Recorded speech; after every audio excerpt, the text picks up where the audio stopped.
2027 UP चुनाव को लेकर चंद्रशेखर आजाद का बड़ा ऐलान। सीएम योगी अखिलेश और मायावती की बढ़ सकती है मुश्किलें।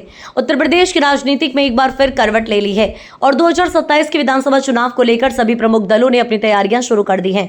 इसी बीच नगीना से लोकसभा सांसद और आजाद समाज पार्टी काशीराम के अध्यक्ष चंद्रशेखर आजाद ने एक बड़ा बयान देकर सियासी माहौल गर्म कर दिया। चंद्रशेखर ने स्पष्ट कर दिया है कि उनकी पार्टी न केवल आगामी त्रिस्तरीय पंचायत चुनाव में दमदारी से उतरेगी बल्कि 2027 के विधानसभा चुनाव को भी पूरी ताकत से लड़ेगी। उनका यह ऐलान भारतीय जनता पार्टी, समाजवादी पार्टी और बहुजन समाज पार्टी जैसी बड़ी पार्टियों के लिए चिंता का कारण बन सकता है। रविवार को गाजीपुर दौरे पर पहुंचे चंद्रशेखर आजाद ने प्रबुद्ध सम्मेलन में भाग लिया और कार्यकर्ताओं को संबोधित करते हुए 2027 के लिए पार्टी की रणनीति को लेकर बड़ा आंदोलन और संकेत दिया है और जनता का बदलाव चाहती है। बीते 15 वर्षों में जो राजनीतिक सूखा रहा है उसे अब खत्म करने का वक्त आ गया है। मीडिया से बातचीत में चंद्रशेखर गठबंधन की संभावनाओं को दरकिनार करते हुए कहा कि उनकी पार्टी का असली गठबंधन जनता से है। उन्होंने इस बात पर भी जोर दिया कि हाल ही में हुए लोकसभा चुनाव में भी बसपा की निष्क्रियता साफ तौर पर दिखाई दी और बहुजन समाज को एक सशक्त मंच की कमी खली।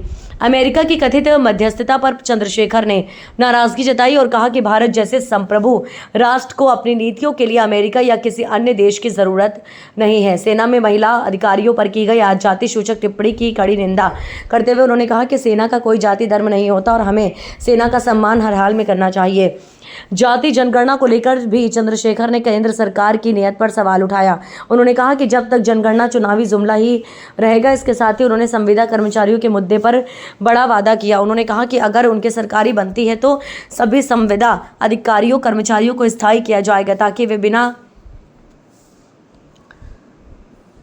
उन्होंने कहा कि अगर उनकी सरकार बनती है तो सभी संविदा कर्मचारियों को स्थायी किया जाएगा ताकि वे बिना डर के अपने अधिकारों के साथ काम पर कर सकें। चंद्रशेखर आजाद ने इन बयानों से कहा कि वे उत्तर प्रदेश की राजनीति में सिर्फ विकल्प नहीं बल्कि निर्णायक ताकत बनने की तैयारी में हैं। उनकी आक्रामक रणनीति स्पष्ट मुद्दों पर बयान और संगठन को जमीनी स्तर पर मजबूत करने की योजना 2027 के चुनाव में नए समीकरण पैदा कर सकती है। बीजेपी, सपा और बसपा जैसे दिग्गज पार्टियों को अब चंद्रशेखर हल्के में नहीं लेना चाहिए क्योंकि बहुजन समाज में उनका प्रभाव लगातार बढ़ता जा रहा है।